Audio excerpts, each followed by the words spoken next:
কবরেরই আযাব যদি মানুষ দেখিত,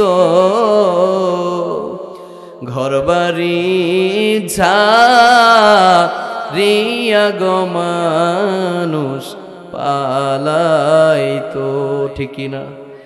কবরেরই আযাব যদি মানুষ দেখিত, ঘরবাড়ি ছাড়িয়া গো মানুষ পালাইতো। আইসো ভবে যাইতে হবে কবরে, যাইতে হবে না? এ বাবা কি বলেন, যাইতে হবে না? কেউ থাকবে? দাদা ছিল দাদা নাই, নানা ছিল নানা নাই, কেউ নাই। কোথায় গেল আদম নবী, পৃথিবীর প্রথম মানুষ? কোথায় গেল আদম আলাইহিস সালাম? কোথায় গেল ইব্রাহিম আলাইহিস সালাম? কোথায় গেল সাহাবায়ে কেরাম? আমার আপনার সমাজের কত মানুষ আজকে দুনিয়ায় নাই, ঠিক কি না? আজকে মানুষ তাদের নাম পর্যন্ত ভুলে গেছে, ঠিক না বেঠিক? আইসো ভবে যাইতে হবে কবরে, হিসাব নিকাশ দিতে গো হবে হাসরে, ঠিক না? হিসাব নিকাশ দিতে গো হবে হাসরে। কারবা বাড়ি কারবা ঘর কারবা কি, অন্ধকার কবর হবে বসতি, অন্ধকার কবর হবে বসতি। এই দুনিয়া মুসাফির খানা জানো না, কত মানুষ আইলো গেল ফিরলো না, কত মানুষ আইলো গেল ফিরলো না, ঠিক না? সুখের বাড়ি সুখের সংসার সাজায়া, আল্লাহু আকবার, সুখের বাড়ি সুখের সংসার সাজায়া, কখন জানি যাইতে হবে এসব ছাড়িয়া, কখন জানি যাইতে হবে এসব ছাড়িয়া। লাশটি আমার থাকবে পরে বাড়ির আঙ্গিনায়, চোখের জলে কাঁদবে সবাই, আমি নাই রে নাই, ঠিক না? সুখের বাড়ি সুখের সংসার সাজায়া, কখন জানি যাইতে হবে এসব ছাড়িয়া, ঠিক কিনা? ও চান্দায়ার মুসলমান, ও সাদা দাড়িওয়ালা মুরব্বী বাবারা, ও কলিজার টুকরা সূর্য সন্তান যুবক, পা দুইটা আগায়া দাও। পায়ে ধরে বলে যায় যুবক, এই তো কিছুদিন আগে, মাত্র 3 দিন আগের ঘটনা। 300 ফিট 4 নাম্বার ব্রিজের নিচে যুবকটার বাড়ি হলো উত্তরা ঢাকা, মেয়েটার বাড়ি হলো জিন্দা, তার নানির বাড়ি। বয়ফ্রেন্ড আর গার্লফ্রেন্ড, ছেলে বন্ধু মেয়ে বন্ধু, প্রেমিক প্রেমিকা দুইজন ঘুরতে আসছে 300 ফিটে। মার কাছে বলে আসছে, ও মা আমি টিউশনি করাইতে যাই, প্রাইভেট পড়াইতে যাই, কথা বলে আসছি। বলে আসার পরে 300 ফিট আসার পরে এমন এক দুর্ঘটনা ঘটছে, বলে মেয়েটা ছিটকে রাস্তার এক পাশে পড়ে আছে, আর যুবক মোটর সাইকেল নিয়ে পানির নিচে পড়ে গেছে। পড়েন নাউজুবিল্লাহ। যুবক আর মোটর সাইকেল দুটোটা লেকের মধ্যে পড়ে আছে, কেউ জানে না। ছেলের মা বলে সন্তান তো পাচ্ছি না, খবর নাই, তাকে এরকম থানায় মামলা করছি, কিন্তু থানার মানুষ তারা মামলাও নিতেছে না, বলে সকাল পর্যন্ত দেরি করেন। যখন আপনার ছেলেকেও পাওয়া যাচ্ছে না, মোটর সাইকেল পাওয়া যাচ্ছে না, পরের দিন সকালবেলা পুলিশ তদন্ত করে সেই লেক থেকে, পানির নিচ থেকে ওই যুবকের লাশ আর মোটর সাইকেল উদ্ধার করেছে। বলেন নাউজুবিল্লাহ। তাহলে বলতেছিলাম, ও যুবক, কলিজার টুকরা সূর্য সন্তান, ও যুবক, কখন জানি তোমার জীবনের বাতি নিভে যায়, ঠিক না বেঠিক? এমন এক অবস্থায় নিভে যাবে, বলে যেই অবস্থায় বলে এরকম ভাবে বেঈমান হয়ে কবরে যেতে হবে, ঈমান হারা হয়ে কবরে যেতে হবে। বলে এই জন্য তওবা করে আল্লাহর পথে ফিরে আসতে হবে, ঠিক না বেঠিক? ইসলামের পথে ফিরে আসতে হবে। আল্লাহ অসন্তুষ্ট হবে, আল্লাহ নারাজ হবে, এমন কোন কাজ করা যাবে, এমন কোন কাজ করা যাবে না। বলতেছিলাম, ও চান্দায়ার মুসলমান, ও যুবক ভাইরা, তোমরা মাহফিলে চলে আসো। আল্লাহ রসুল বলেন, যারা কোরআনের আলোচনায় বসবি, আল্লাহ রসুল বলেন বাড়িতে যাওয়ার আগে আল্লাহ রব্বুল আলামিন তার জীবনের পিছনের গুনাহগুলো ক্ষমা করে দিবেন। সুবহানাল্লাহ। ও উম্মতের মায়েরা, ও উম্মতের বোনেরা, ও মা, মাইকের আওয়াজ যতদূর পর্যন্ত যায়, ও চান্দায়ার মা বোনেরা, ও মা, বিনয়ের সাথে বলে যায়, যেই সন্তানের জন্য সকাল থেকে সন্ধ্যা পর্যন্ত আপনি রান্না করেন, ও মা, যেই সন্তানকে আপনি 10 মাস 10 দিন গর্ভে ধারণ করেছেন, যেই সন্তানকে আপনি রান্না করে করে খাওয়াইতেছেন, এই যে প্রচন্ড শীত, এই প্রচন্ড শীতের মধ্যেও কিন্তু মা বোনদের রান্না বন্ধ নাই, ঠিক না ঠিক? বন্ধ আছে? কোন ঘরে কিন্তু রান্না বন্ধ নাই। প্রতিটা ঘরে মা বোনেরা প্রচন্ড শীত থাক আর প্রচন্ড গরম থাক, বলে কোনো কিছুই তাদের রান্না বন্ধ করতে পারে না, ঠিক না বেঠিক? ও উম্মতের মায়েরা, ও উম্মতের বোনেরা, ও মা, আপনার এক সন্তান বলে যায়, ও মা, বিনয়ের সাথে বলে যায়, যেই সন্তানের জন্য আপনি আল্লাহকে ভুলে গেলেন, যেই সন্তানের জন্য রান্না করতে গিয়ে আপনি নামাজ ছেড়ে দিলেন, যেই সন্তানের জন্য, যেই স্বামীর জন্য রান্না করতে গিয়ে আল্লাহকে ভুলে গেলেন, নামাজ ছেড়ে দিলেন, কোরআন তেলাওয়াত করলেন না, ও মা,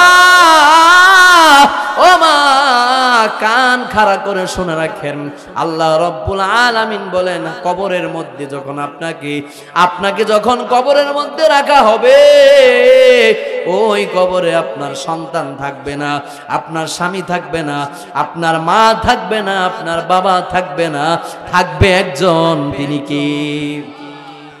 বন্ধু হিসাবে থাকবে আল্লাহ, আমার আপনার নবী মুহাম্মদুর রাসূলুল্লাহ, জোরে বলেন সাল্লাল্লাহু আলাইহি ওয়াসাল্লাম। আমার আপনার নবী আমাদের কবরে থাকবি, আমার আপনার আমলগুলো কবরের সাথী হয়ে থাকবে। বলেন আল্লাহু আকবার। ও উম্মতের মায়েরা, ও উম্মতের বোনেরা, ও মা, নতুন শাড়ি পরে স্বামীর ঘরে আসছো গো মা, এমন একদিন আসবে সাদা কাপড়ের প্যাকেট বানাইয়া আপনাকে ঘর থেকে বের করে দিবে, ঠিক না বেঠিক? সাদা কাপড়ের প্যাকেট বানাইয়া ও মা আপনাকে ঘর থেকে বের করে দিবে। ছেলে কাঁদবে মা মা করে, মেয়ে কাঁদবে মা মা করে, কিন্তু মা আপনি কোনো জবাব দিতে পারবেন না, ঠিক না বেঠিক? আপনার সন্তান, আপনার ছেলে, আপনার মেয়ে ওই অন্ধকার কবরে নামায় দিয়ে আসবে, কেউ আর খবর নিবে না। নিবে কেউ? সর্বোচ্চ 3 দিন, ঠিক না বেঠিক? যখন 3 দিনের অনুষ্ঠান করবি, 3 দিন অথবা 4 দিন, মা মরার পরে, বাবা মরার পরে 4 দিনের দিন অনুষ্ঠান করে, 4 দিন পরে বলে মা বাবার কথা আর মনে থাকে না, ঠিক না বেঠিক? কোন সন্তান যখন প্রতি জুমার দিন যখন কোন সন্তান জুমার নামাজ পড়ে যখন বাবার কবরের সামনে মার কবরের সামনে দাঁড়ায় যায় আর আল্লাহকে বলে, আল্লাহ আমার মা তো বড় কষ্ট করেছে, আজকে সুখের দিনে মা নাই গো, দুঃখের দিনে মা ঘরে ছিল, ঠিক না বেটি? আগে যারা ছিল অনেক দুঃখের দিন ছিল, কষ্টের দিন ছিল, মা ঠিক মতো খাইতে পারে নাই, বাবা ভালো কাপড় ঈদের সময় পরতে পারে নাই, ঈদের দিনও পুরান একটা লঙ্গি পরছে, আছে না নাই? ঈদের দিনও পুরাতন একটা পাঞ্জাবি পরছে, আছে না নাই? এমন বাবা এমন মা অনেকের আছে।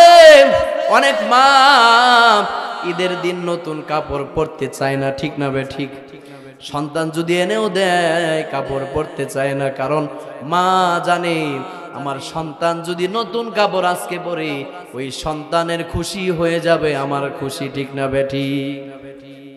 তাহলে আমি বলতেছিলাম, নবীজি বলেন জুমার দিন কোন সন্তান যদি মার কবরের সামনে গিয়ে দাঁড়ায় যায়, বাবার কবরের সামনে গিয়ে দাঁড়ায় যায় আর দুই হাত তুলে বলে, আল্লাহ আমার মা বড় কষ্ট করেছে, আমার বাবা বড় কষ্ট করেছে, ওগো আল্লাহ আমি সন্তান হয়ে আমার মার জন্য আমার বাবার জন্য তোমার কাছে দরখাস্ত করতেছি, তোমার কাছে দোয়া করতেছি, ওগো আল্লাহ তুমি আমার মা বাবার কবরের আযাব মাফ করে দাও।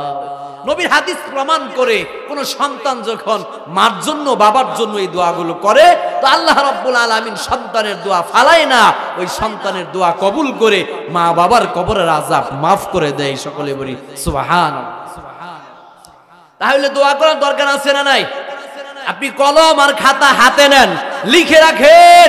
আজকে যদি আপনি আপনার মার জন্য বাবার জন্য জুমার দিন যদি মা বাবার কবরের সামনে দাঁড়াইতেন পারেন, বাবা যদি দাঁড়ায়া দোয়া করতে পারেন, লিখে রাখতে পারেন, আপনি যেদিন অন্ধকার কবরে শুয়ে থাকবেন ওই দিন আপনার সন্তান আপনার কবরের পাশে দাঁড়াইয়া আপনার জন্য দোয়া করবে, ঠিক না বেঠি? আপনি যদি করেন, আপনি আপনার সন্তানটাকে সাথে নিয়ে যান না যে চলো তোমার দাদার কবর পাশ থেকে আসি, জুমার দিন আজকে নামাজ পড়ছি, জুমার দিন চলো তোমার দাদার কবরের সামনে যাই, তোমার দাদার কবরটা একটু জিয়ারত করে আসি, একটু দোয়া করে আসি। আপনার সন্তান আপনাকে দেখে শিখবে, ঠিক না ঠিক? আপনার সন্তান আপনাকে দেখে শিখবে। আপনি যেদিন কবরে চলে যাবেন, আপনি যখন কবরে চলে যাবেন, আপনার সন্তান আপনার কবরের পাশে দাঁড়ায় যাবে, আল্লাহ আমার বাবা অনেক কষ্ট করেছে, আল্লাহ আমার মা অনেক কষ্ট করেছে, আল্লাহ গো আজকের এই দুঃখের দিনে আজকে তারা বড় অসহায়, আল্লাহ আমি দোয়া করতেছি তাদেরকে মাফ করে দাও। আপনার সন্তান আপনারটা দেখে শিখবে, শিখে আপনার জন্য দোয়া করবে, ঠিক না ঠিক? সাল্লাল্লাহু আলাইহি ওয়াসাল্লাম القبر روضة من رياض الجنة أو حفرة من حفر النار أو كما قال النبي عليه الصلاة والسلام.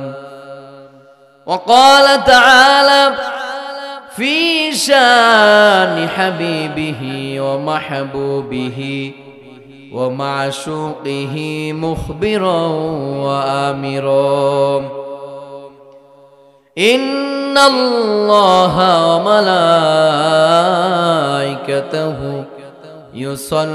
يصلون على النبي يا أيها الذين آمنوا صلوا عليه وسلموا تسليما.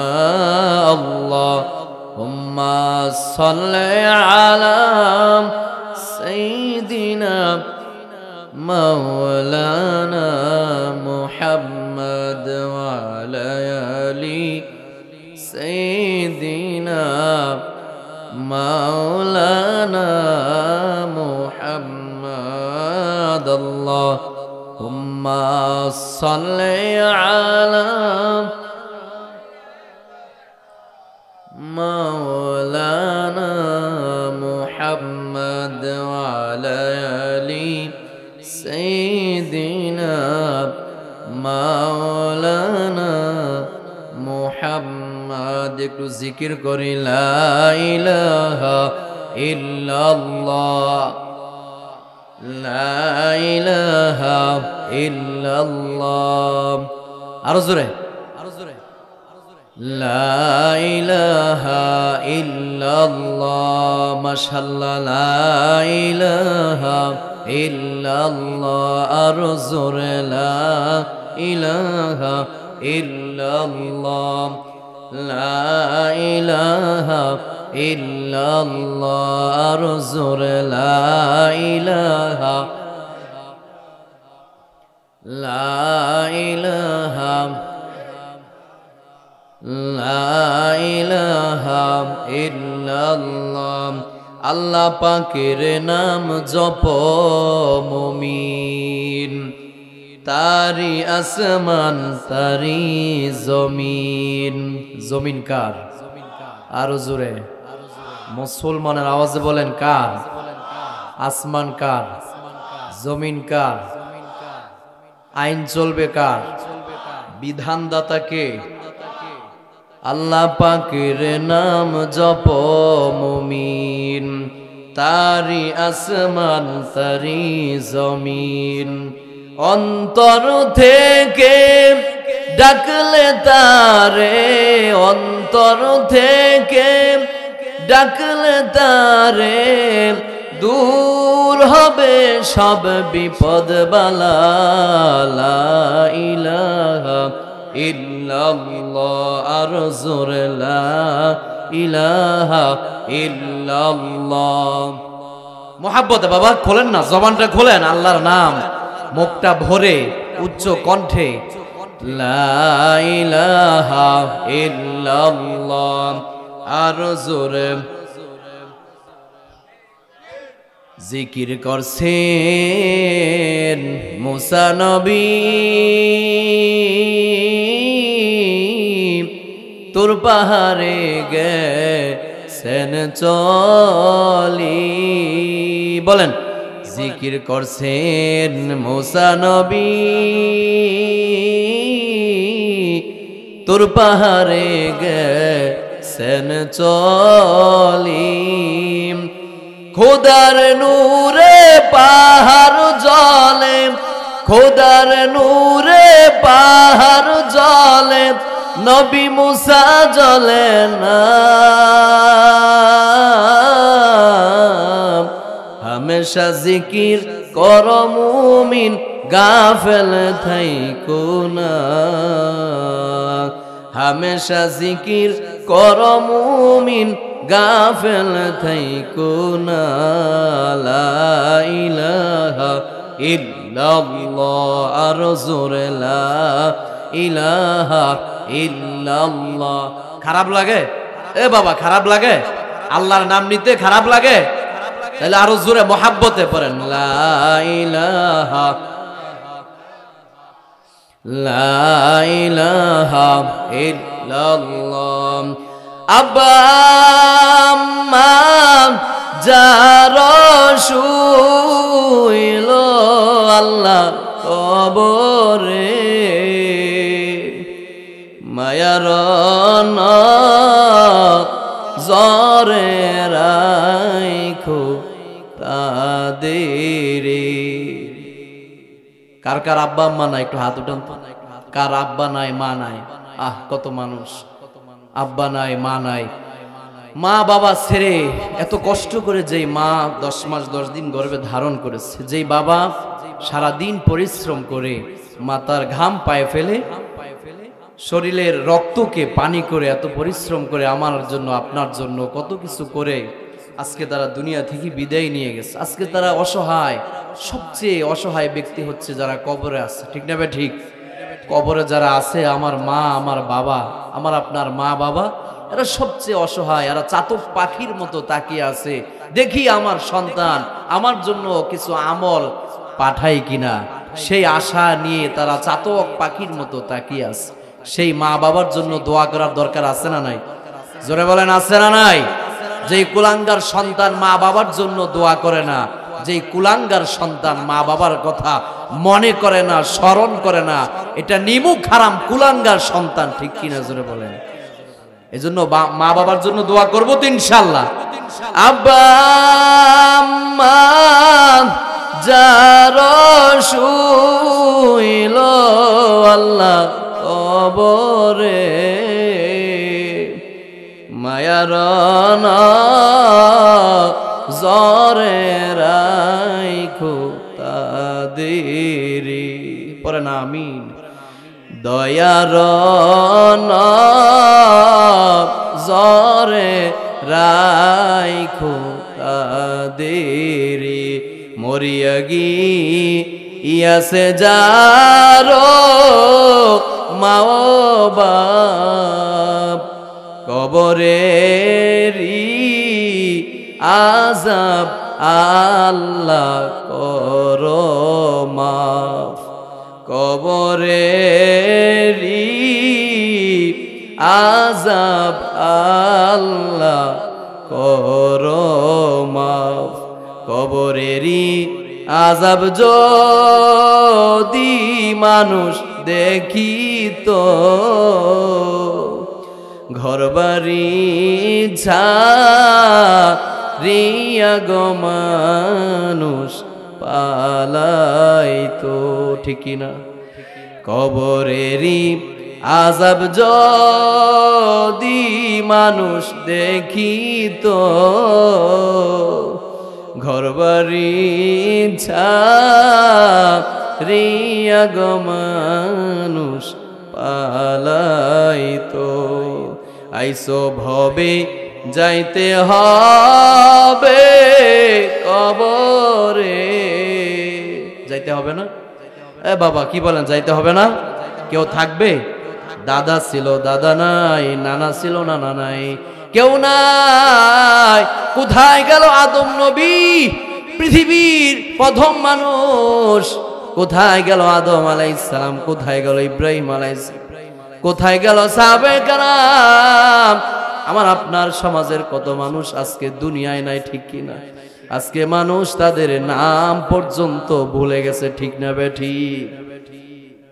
আইসো ভবে যাইতে হবে কবরে, হিসাব নিকাশ দিতে হবে হাসরে, ঠিক না? হিসাব নিকাশ দিতে হবে হাসরে, কারবা বাড়ি কারবা ঘর কারবা কি, অন্ধকার কবর হবে বসতি, অন্ধকার কবর হবে বসতি, এই দুনিয়া মুসাফির খানা জানো না, কত মানুষ আইলো গেল ফিরলো না, কত মানুষ আইলো গেল ফিরলো না, ঠিক না? সুখের বাড়ি সুখের সংসার সাজায়া, আল্লাহু আকবার,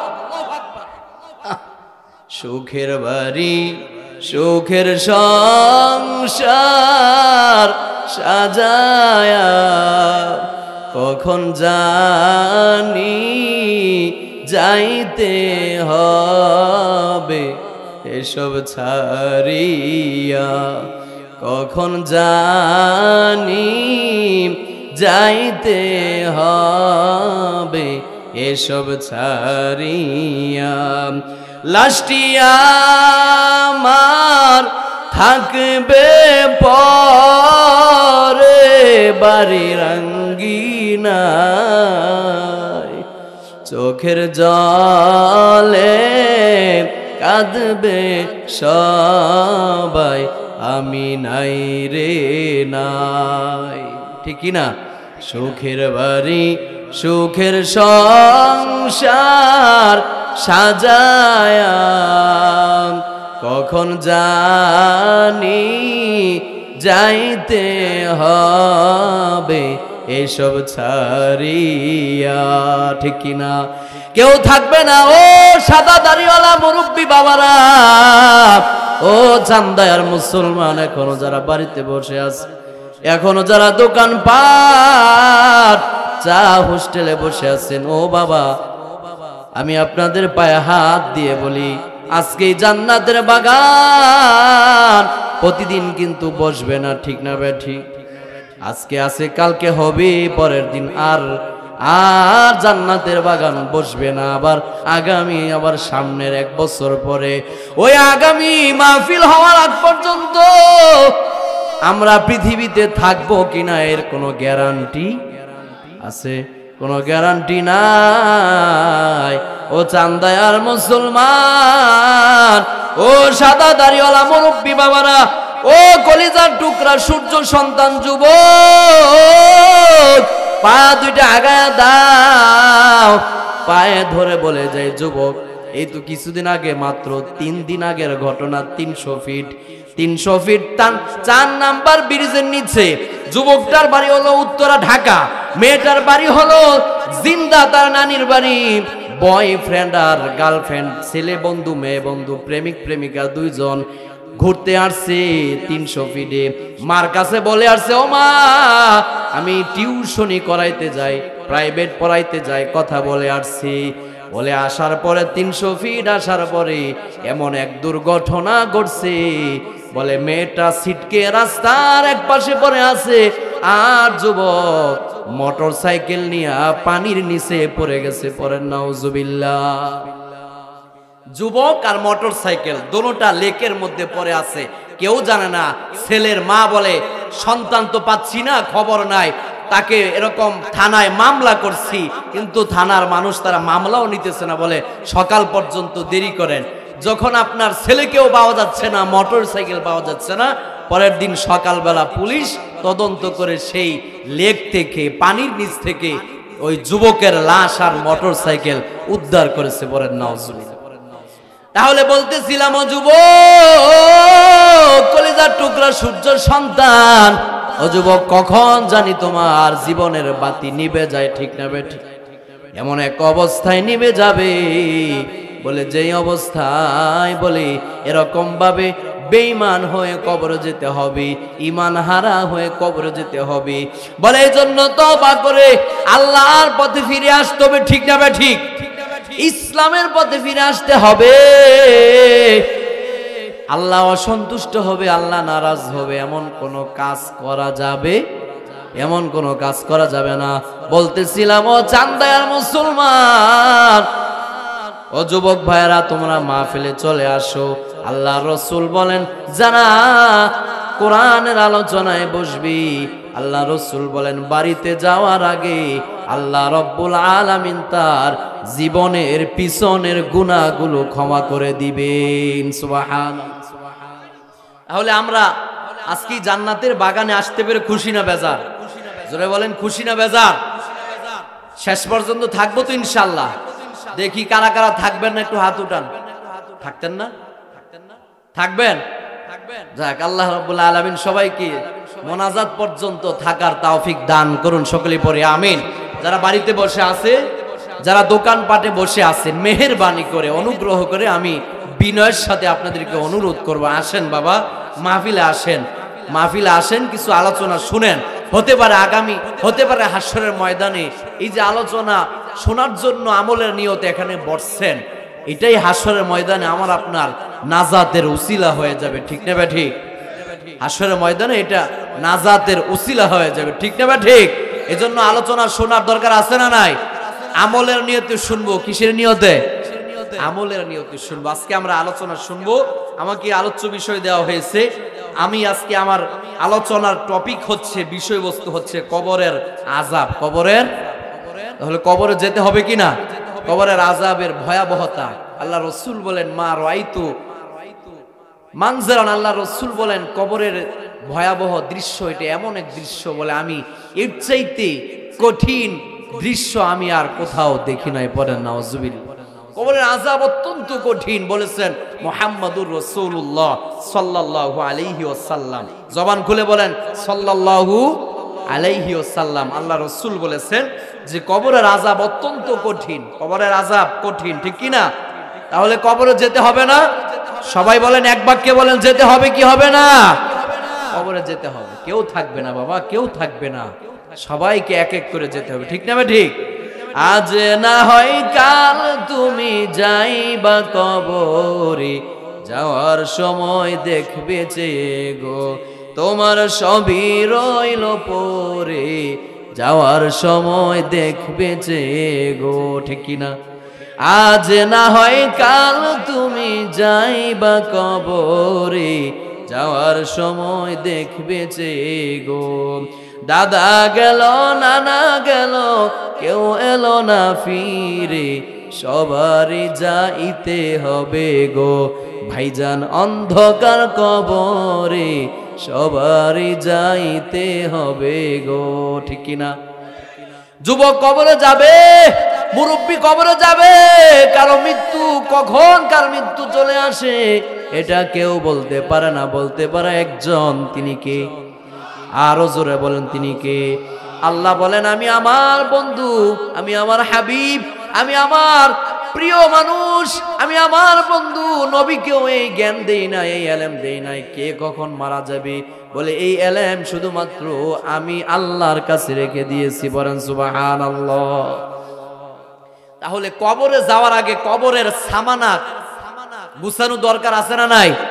কবরের জন্য আমল করার দরকার আছে না নাই? জোরে বলেন, আছে না নাই? করবেন তো ইনশাআল্লাহ। সম্মানিত উপস্থিতি, চান্দায়া বাইতুর রহমান জামে মসজিদের উদ্যোগে 2 দিন ব্যাপী তাফসিরুল কোরআন মাহফিল, 8ম বার্ষিকী না? 8ম বার্ষিকী। আজকে প্রথম দিন, প্রথম রজনী। আজকের প্রথম দিনে প্রধান বক্তা হিসাবে উপস্থিত থাকবেন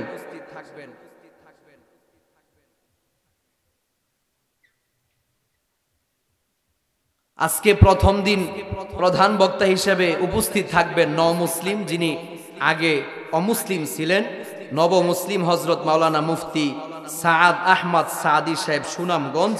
এবং আজকের মাহফিলের সম্মানিত সভাপতি জনাব হাজী মমতাজ উদ্দিন মাস্টার সাহেব, প্রধান অতিথি হিসাবে জনাব হারুনুর রশিদ সাহেব উপস্থিত থাকবেন, বিশিষ্ট ব্যবসায়ী ও সমাজসেবক, কালীগঞ্জ গাজীপুর।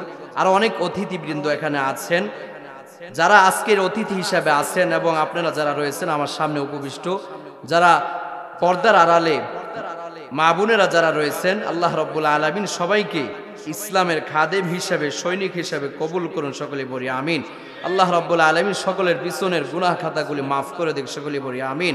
আল্লাহ রাব্বুল আলামিন সবাইকে মৃত্যুর সময় ঈমান আমল সাথী নিয়ে কবরে যাওয়ার তৌফিক দান করুন, সকলে বলি আমিন। বিশেষ করে এই মাহফিল কমিটির ইন্তেজামিয়া কমিটি, যারা যে যুবক ভাইরা, যে সমস্ত ভাইরা এত সুন্দর আয়োজন করেছেন, আমরা তাদের জন্য দোয়া করি আল্লাহ রাব্বুল আলামিন তাদের হায়াতের মধ্যে, তাদের রিজিকের মধ্যে ভরপুর বারাকা দান করুন, সকলে পড়ি আমিন। সম্মানিত উপস্থিতি, আসুন, আমি প্রাসঙ্গিক কোনো আলোচনা করি না, প্রাসঙ্গিক কোনো আলোচনা করব না। আজকের যে আলোচনার বিষয়বস্তু আমাকে দেওয়া হয়েছে কবরের আযাব, কবরের আযাব। আমি চেষ্টা করব আপনাদেরকে কোরআন এবং হাদিস থেকে কবরের আযাব সম্পর্কে কিছু আলোচনা করার জন্য। কিছু আলোচনা আমরা শুনবো কবরের আযাব সম্পর্কে, এরপরে কিছু করণীয়, কিছু বর্জনীয়, কি কি কারণে, যে সমস্ত গুনার কারণে কবরে আযাব হয়ে থাকে বেশি। এমন কিছু আমল আছে যে আমলের কারণে কবরে আযাব হয়, আবার এমন কিছু আমল আছে যে আমলগুলো করলে আল্লাহ রাব্বুল আলামিন কবরের আযাব মাফ করে দিবেন, পড়েন সুবহানাল্লাহ। আবার আল্লাহ রাসূল সাল্লাল্লাহু আলাইহি ওয়াসাল্লাম বলেছেন, কিছু মানুষ এমন আছে যাদের কবরে কোনো আযাব হবে না, পড়েন সুবহানাল্লাহ। যাদেরকে কবরে কোনো ধরনের প্রশ্ন করা হবে, যারা সুয়াল জবাবের সম্মুখীন হবে না, কোনো ধরনের প্রশ্ন তাদেরকে করা হবে না, বলে এরকম ভাবে তাদের কবরে কোনো আযাব হবে না। আমি সর্বোপরি সব বিষয়ে আপনাদের সামনে আলোচনা করব। আল্লাহ রাব্বুল আলামিন প্রথমে আমাকে ইখলাসের সাথে আমলের নিয়তে বলার, আপনাদেরকে ইখলাসের সাথে মনোযোগের সাথে আমলের নিয়তে শোনার তৌফিক দান করুন, আপনারা পড়েন আমিন। আসুন আমরা প্রথমেই কোরআন থেকে জানবো আল্লাহ রাব্বুল আলামিন কোরআনুল কারীমে সূরা তাহার 124তম আয়াত আল্লাহ রাব্বুল আলামিন কোরআনুল কারীমের 20 নম্বর সূরা তাহার 124তম আয়াত আল্লাহ রাব্বুল আলামিন বলেন ওমান আ'রাদা আন যিকরি ফাইন্না লাহু মাঈশাতান দনকা। বলেন আল্লাহু আকবার। আরো জোরে মুসলমানের আওয়াজ বলেন আল্লাহু আকবার। আল্লাহ রাব্বুল আলামিন কোরআনুল কারীমের সূরা তাহার 124তম আয়াত আল্লাহ রাব্বুল আলামিন বলেন ওমান আ'রাদা আন যিকরি ফাইন্না লাহু মাঈশাতান দনকা। আল্লাহ রাব্বুল আলামিন বলে যারা ওমান আ'রাদা আন যিকরি, যারা আমার জিকির থেকে, যারা আমার কোরআন থেকে, যারা নামাজ থেকে মুখ ফিরিয়ে নিবে, আল্লাহ রাব্বুল আলামিন বলেন ফাইন্না লাহু মাঈশাতান দনকা। আল্লাহ রাব্বুল আলামিন তাদের জীবনকে সংকীর্ণ করে দিবেন। পড়েন নাউজুবিল্লাহ। কি করে দিবেন? সংকীর্ণ করে দিবেন। মুফাসসিরিনে কেরাম ব্যাখ্যা করেছেন, যিকরুন শব্দের অর্থ তিনটা নিয়ে আসছেন। কোন কোন মুফাসসির বলেছেন এখানে জিকির দ্বারা উদ্দেশ্য হলো নামাজ, আবার কোন কোন মুফাসসির বলেছেন এখানে জিকির দ্বারা উদ্দেশ্য হলো কোরআন, আবার কোন কোন মুফাসসির বলেছেন জিকির দ্বারা উদ্দেশ্য হলো নামাজ। বলেন আল্লাহু আকবার। তিনটাই হতে পারে, যারা কোরআন থেকে মুখ ফিরিয়ে নিবে, আবার যারা নামাজ থেকে মুখ ফিরিয়ে নিবে, আবার যারা জিকির থেকে মুখ ফিরিয়ে নিবে। আল্লাহ বলেন ফাইন্না লাহু মাঈশাতান দনকা, তাদের জীবনকে আমি আল্লাহ সংকীর্ণ করে দিব, সংকটময় করে দিব। আল্লাহ রাব্বুল আলামিন বলেন তারা জীবনে, দুনিয়ার জীবনে কষ্ট করবে, আবার কবরের জীবনেও কষ্ট করবে। পড়েন নাউজুবিল্লাহ। মুফাসসিরিনে কেরাম দুইটা ব্যাখ্যা করেছেন। ফাইন্না লাহু মাঈশাতান দনকা, মুফাসসিরিনে কেরাম বলেন জীবন সংকীর্ণ করে দেওয়ার অর্থ হচ্ছে দুইটা। একটা হচ্ছে দুনিয়ার জীবন সংকীর্ণ করে দিবে, আর একটা হচ্ছে কবরের জীবন সংকীর্ণ করে দিবে। পড়েন নাউজুবিল্লাহ। দুনিয়ার জীবন সংকীর্ণ করে দেওয়ার অর্থ হচ্ছে দুনিয়ার জীবনে সে থাকবে ঠিক, কিন্তু তার সংসারে যত ধরনের অভাব, অনটন, দারিদ্রতা চেপে বসবে। পড়েন নাউজুবিল্লাহ। যারা কোরআন থেকে মুখ ফিরিয়ে নিবে, যারা নামাজ থেকে মুখ ফিরিয়ে নিবে, যারা আল্লাহ জিকির থেকে মুখ ফিরিয়ে নিবে, যারা আল্লাহর জিকির থেকে মুখ ফিরিয়ে নিবে, যারা আল্লাহকে ভুলে যাবে, যারা কোরআন ভুলে যাবে, যারা যে মুসলমান তার অস্তিত্ব ভুলে যাবে, সে যে একজন মুসলমান, তাকে যে মরতে হবে, তাকে যে একজনের কাছে হিসাব দিতে হবে, কবরে তার প্রশ্নের বলে সুয়াল জবাব আছে, সেখানে তার প্রশ্নের উত্তর দিতে হবে, জবাব দিতে হবে। হাসরের ময়দানে তাকে পাঁচটা প্রশ্নের জবাব দিতে হবে। আল্লাহর সামনে দাঁড়িয়ে, আল্লাহর কাঠগড়ায় দাঁড়িয়ে তাকে জবাব দিতে হবে। যে মুসলমান তার অস্তিত্ব ভুলে যাবে, আল্লাহকে ভুলে যাবে, জান্নাত জাহান্নাম ভুলে যাবে, কোরআন ভুলে যাবে, আল্লাহ রাব্বুল আলামিন বলেন তার দুনিয়ার জীবনকে আমি আল্লাহ সংকীর্ণ করে দিব। পড়েন নাউজুবিল্লাহ।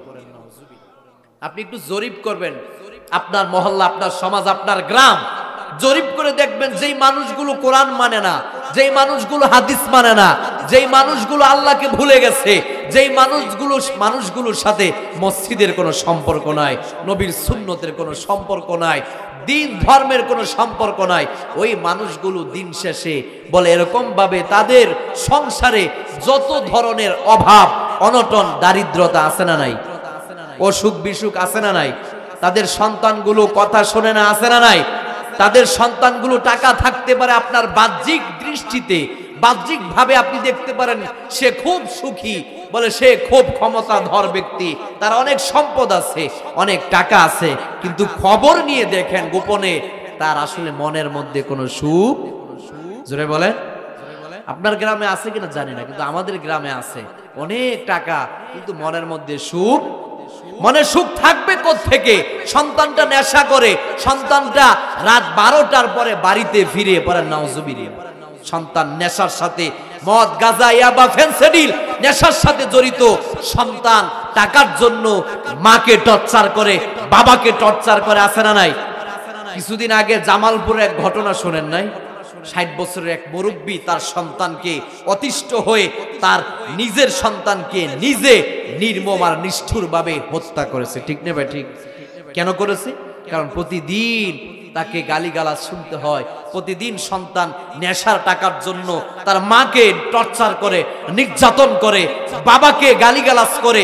বলে মুরব্বী চোখের পানি ফেলে বলতেছে, ওই দিন দেখলাম মুরব্বী চোখের পানি ফেলে বলতেছে, আরে কি হয়েছে? আমি আমার সন্তানকে মেরেছি, মনের দুঃখ কষ্ট কলিজা ফেটে তার কথাগুলো বের হয়েছে, বলতেছে এখন আমি খুব সুখে আছি, কি হবে আমার, হয়তো আমার ফাঁসি হবে, কিন্তু আমি এতদিন পর্যন্ত প্রতিটা দিন প্রতিটা রাত আমার কষ্টের ভিতরে কেটেছে। পড়েন না। তাহলে আমি বলতেছিলাম আপনি জরিপ করেন, আল্লাহ বলেন ওমান আরাদ আন যিকরি ফাইন্না লাহু মাঈশাতান দনকা। আল্লাহ রাব্বুল আলামিন বলেন যারা আমার আল্লাহর কোরআন থেকে, যারা কোরআন থেকে মুখ ফিরিয়ে নিবে, যারা আমি আল্লাহ থেকে মুখ ফিরিয়ে নিবে, যারা আমি আল্লাহকে ভুলে যাবে, যারা নামাজ ভুলে যাবে, যারা ইসলাম ভুলে যাবে, যারা নিজের মন গড়া মতো চলবে, আল্লাহ বলেন আমি আল্লাহ তার দুনিয়ার জীবনকে সংকীর্ণ করে দিব। পড়েন নাউজুবিল্লাহ। আর আপনি জরিপ করবেন, একটা জরিপ, 2 নাম্বার জরিপ করবেন যারা মোটামুটি আল্লাহকে মানে, ইসলাম মানে, যারা নামাজ পড়ে, ধর্ম কর্ম মেনে চলার চেষ্টা করে, যারা আলেম ওলামাদেরকে মানে, যারা এরকম ইসলাম ফলো করে, নামাজ পড়ে, আল্লাহর ভয় যাদের ভিতরে আছে, দেখবেন এদের সংখ্যা সমাজে খুব কম। কিন্তু গিয়ে দেখবেন যদিও এদের সম্পদ নাই, যদিও এদের টাকা পয়সা তেমন নাই, দিন এনে দিন খায়, পরিশ্রম করে, বলে ওই মানুষগুলো দিন শেষে তাদের মনে শান্তি দেয় একজন, তিনি কি? আরো জোরে বলেন তিনি কি? তারা রাতের বেলা আরামের ঘুম ঘুমায়, ঠিক না বেঠিক?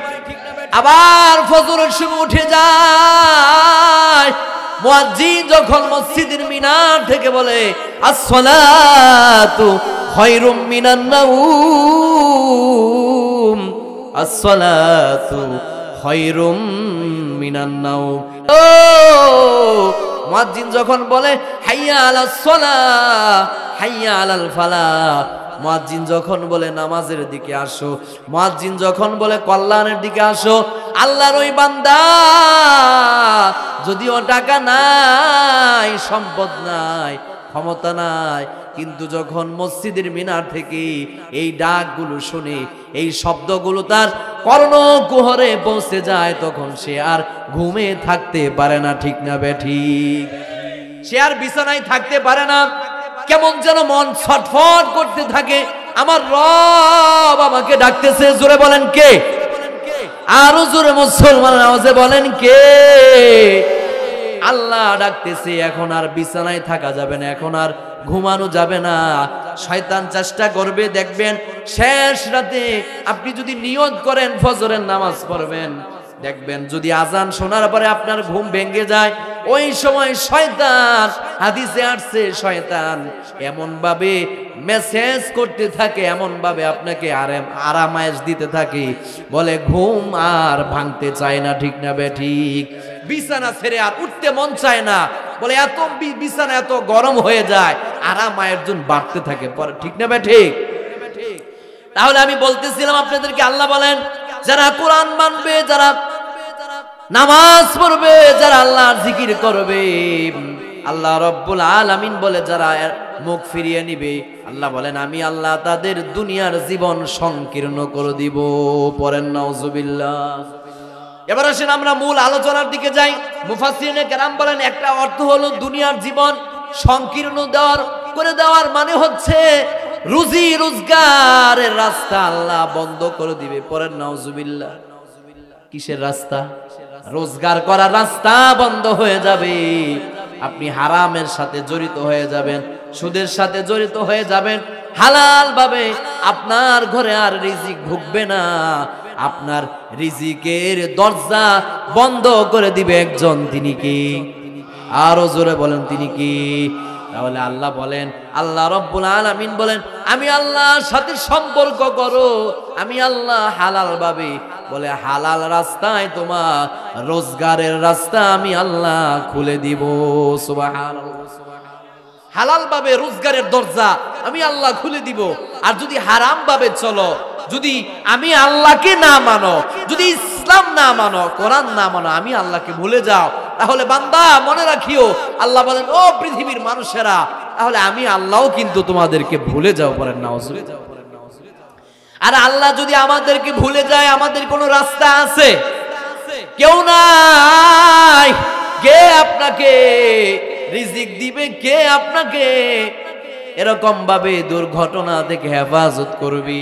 কে আপনাকে জাহান্নাম থেকে মুক্তি দিবে? আছে কেউ?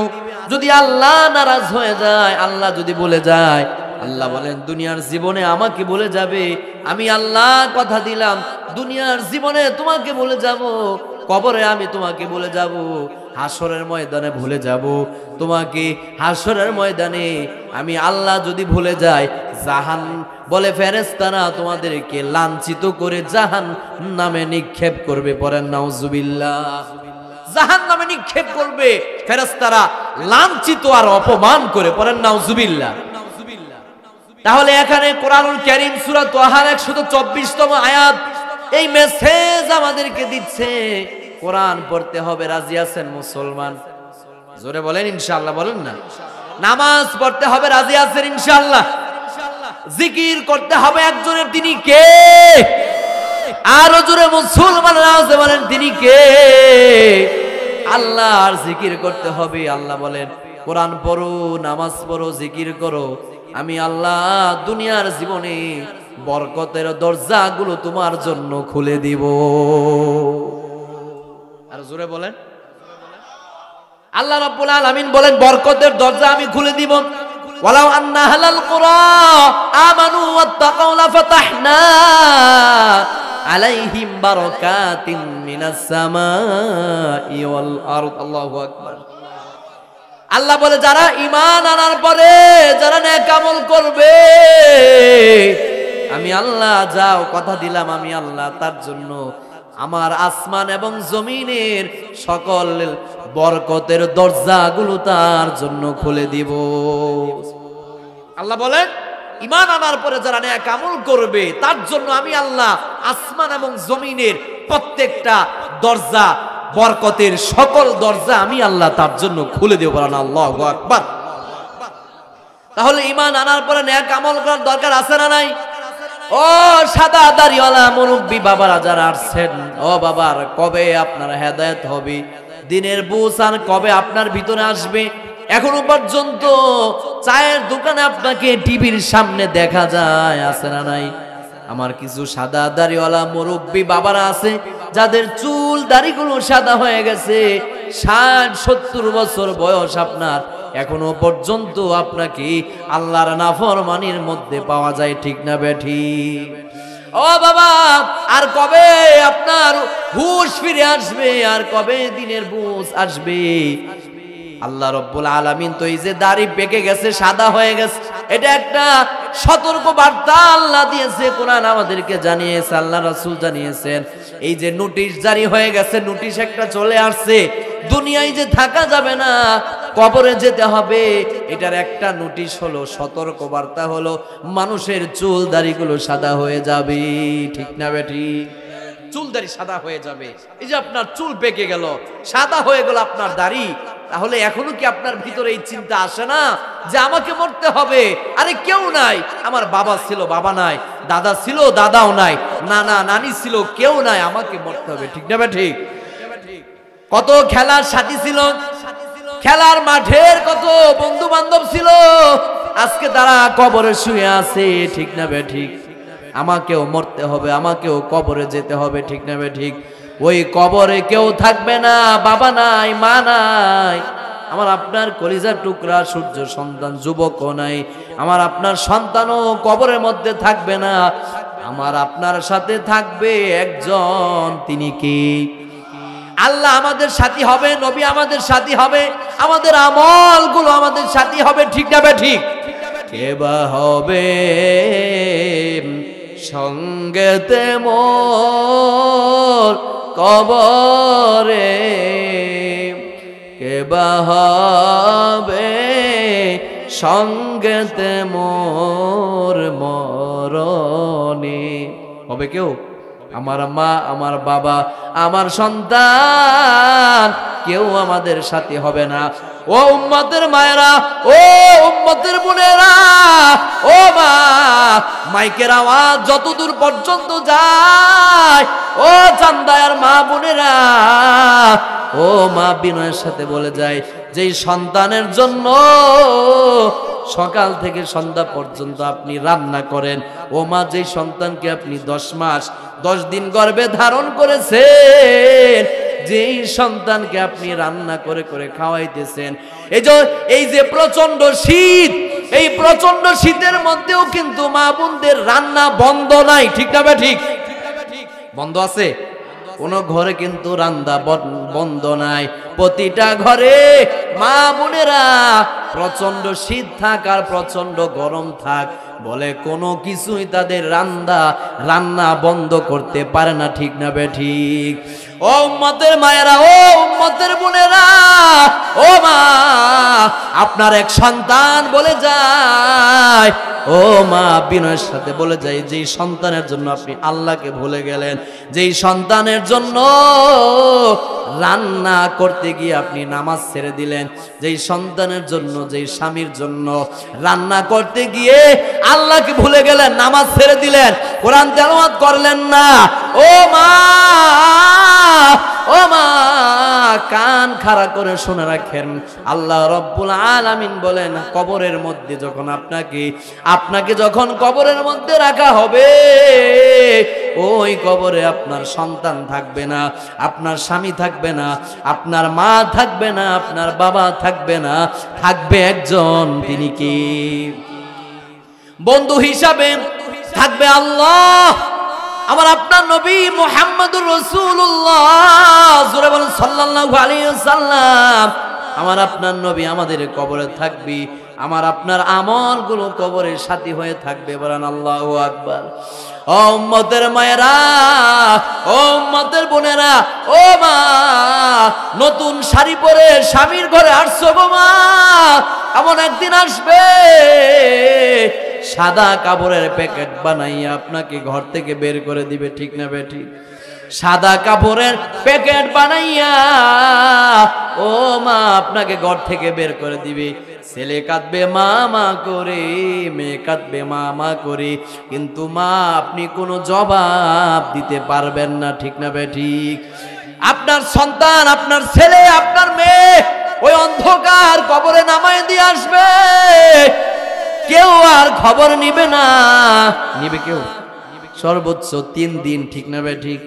যখন 3 দিনের অনুষ্ঠান করবি, 3 দিন অথবা 4 দিন, মা মরার পরে, বাবা মরার পরে 4 দিনের দিন অনুষ্ঠান করে, 4 দিন পরে বলে মা বাবার কথা আর মনে থাকে না, ঠিক না বেঠিক? ওই 4 দিন অনুষ্ঠান করে, আনন্দ ফুর্তি হাসি তামাশা আছে না নাই? আবার অনেক অনুষ্ঠানে গান বাজনা, বেহায়াপনা, উলঙ্গপনা, বেপর্দা আছে না নাই? যারা বলেন আছে না নাই? কিছু মানুষ মেলা দেয়, আছে না নাই? যাদের টাকা বেশি মেলা দেয় না, গরু জবাই করে মেলা দেয়। হাই রে, মহিলা পুরুষ একসাথে খাওয়া দাওয়া, আল্লাহর নাফরমানি পড়ে, নাউজুবিল্লাহ। কে বলছে তোমাকে এখানে গরু জবাই করে মেলা দেওয়ার জন্য? ইসলাম তো তোমাকে এই নির্দেশনা দেয় নাই। মহিলা পুরুষ একসাথে আসবে, খাওয়া দাওয়া করবে, যেখানে বেপরদা অবস্থায়, যেখানে আল্লাহর লানত আর গজব নাজিল হবে, ঠিক না বেঠিক? আপনি আপনার মার জন্য, বাবার জন্য দোয়া করার কোনো অসুবিধা নাই, তবে সাবধান, সেখানে যেন কোনো নাফরমানি না হয়, সেখানে যেন কোনো গুনাহের কাজ না হয়, সেখানে যেন বেপরদা অবস্থায় মহিলারা যেন এরকম ভাবে অনুষ্ঠান মেলা দিয়েছে, শাড়ি পরে মায়েরা আসছে, এমন কিছু মহিলা দেখা যায় শাড়ি পরছে, ওই মহিলার পেট আর পিঠ দেখা যায়, ঠিক না বেঠি? জোরে বলেন। তাহলে কি এখানে আল্লাহর রহমতের ফেরেশতা থাকবে? বলেন থাকবে? যেখানেই বেপর্দা, যেখানে মেয়েরা মায়েরা নতুন শাড়ি পরে যখন আসে, পেট আর পিঠ যখন দেখা যায়, যখন এই বেহায়াপনার সাথে কোনো অনুষ্ঠানে যোগ দেয়, তখন ওই অনুষ্ঠানে রহমতের ফেরেশতাও থাকে না। চিল্লায় বলেন ঠিক না বেঠিক? তাহলে বলতেছিলাম, ও মা, ও সাদা দাড়িওয়ালা মুরব্বী বাবারা, বড় জোর 4 দিন পর্যন্ত আমাদেরকে মনে রাখবে, ঠিক না বেঠিক? এরপরে আর মনে রাখবে না, মনে থাকবে না। দেখেন না, বছরের পর বছর চলে যায়, মাসের পর মাস চলে যায়, মা শুয়ে আছে, ওই বৃদ্ধ বাবা, মা বাবা শুয়ে আছে বাজারের নিচে, সন্তান মাসের পর মাস চলে যায়, বছরের পর বছর চলে যায়, বলে একটা দিন মার কবরের সামনে বাবার কবরের সামনে দাঁড়াইতে পারে না, ঠিক না বেঠিক? এত ব্যস্ত সন্তান, এত ব্যস্ত হয়ে পড়বে কেন? সংসারের জন্য। আপনি মরে গেছেন, বাবা অসুবিধা নাই, জান মরে গেছেন, কোনো অসুবিধা নাই, আপনার জন্য একদিনের সময় হবে না তার, এত ব্যস্ত। হায় হায়, একদিন হবে না, বছরের পর বছর চলে যায়। এমন সন্তান আছে না নাই? মাসের পর মাস চলে যায়, 6 মাস 8 মাস। ঈদের দিনও কোন সন্তান এমন আছে মার কবরের সামনে গিয়ে দাঁড়াইতে পারে, বাবার কবর সামনে গিয়ে দাঁড়াইতে পারে না? কুলাঙ্গার সন্তান।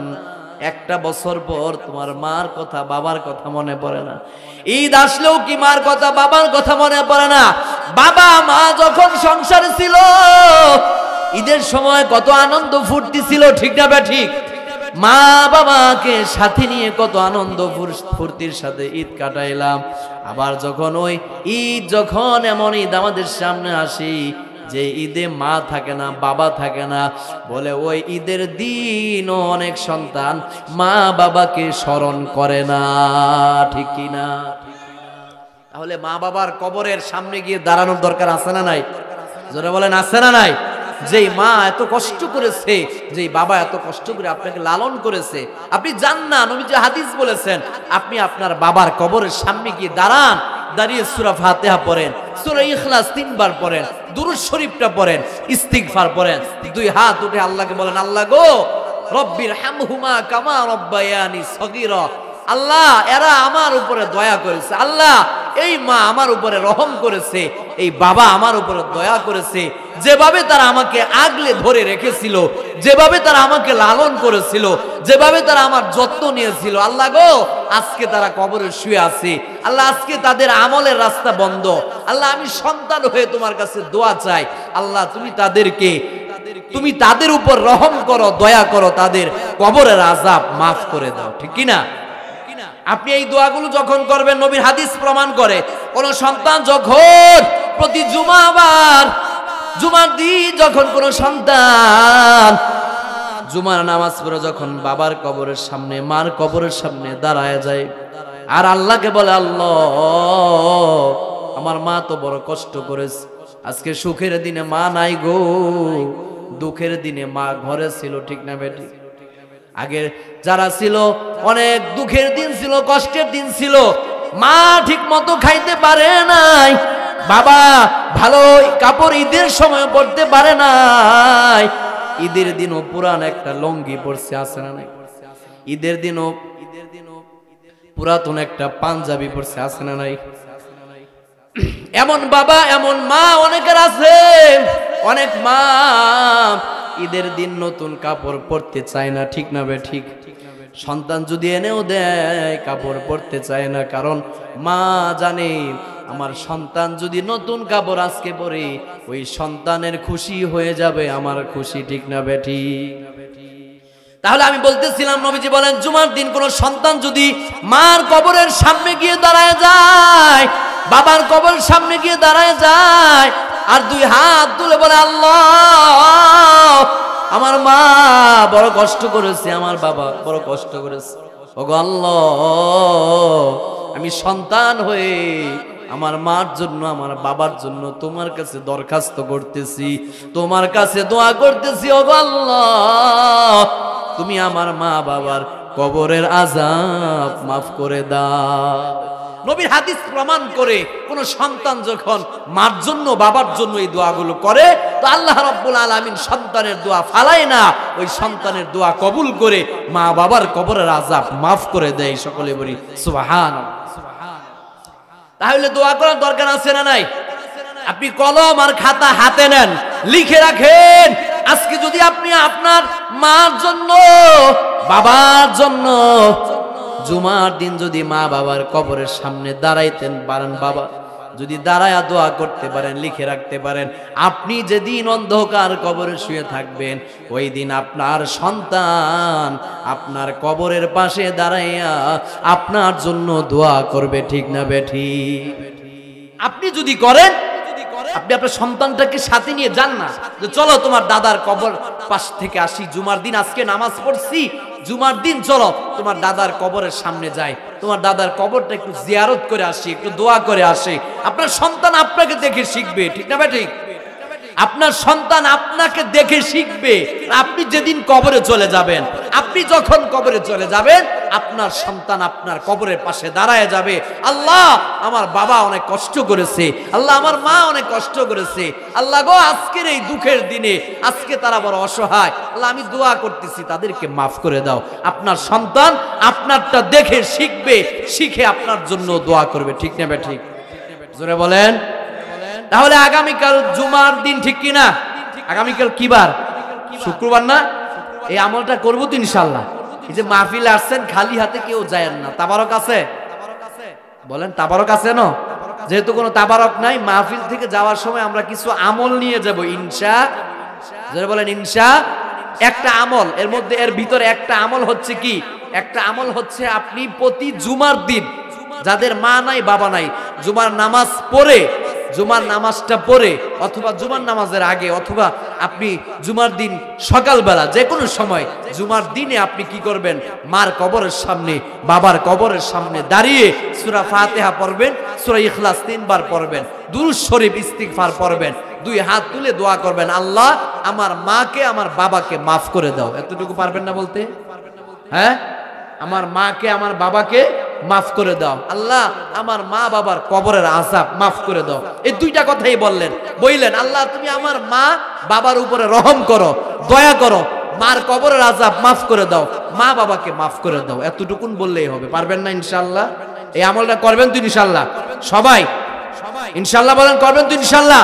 সবাই হাত তুলে আল্লাহকে দেখান, নারে তাকবীর, নারে তাকবীর। ইসলামের শত্রুরা, তাবলীগের শত্রুরা, আলেম ওলামা যেখানে, কোরআন হাদিস যেখানে, নামাজ রোজা যেখানে, সুদ ঘুষ যেখানে, হুশ আছে? আল্লাহ রাব্বুল আলামিন সবাইকে আমল করার তৌফিক দান করুন। সকলে পড়ি আমিন।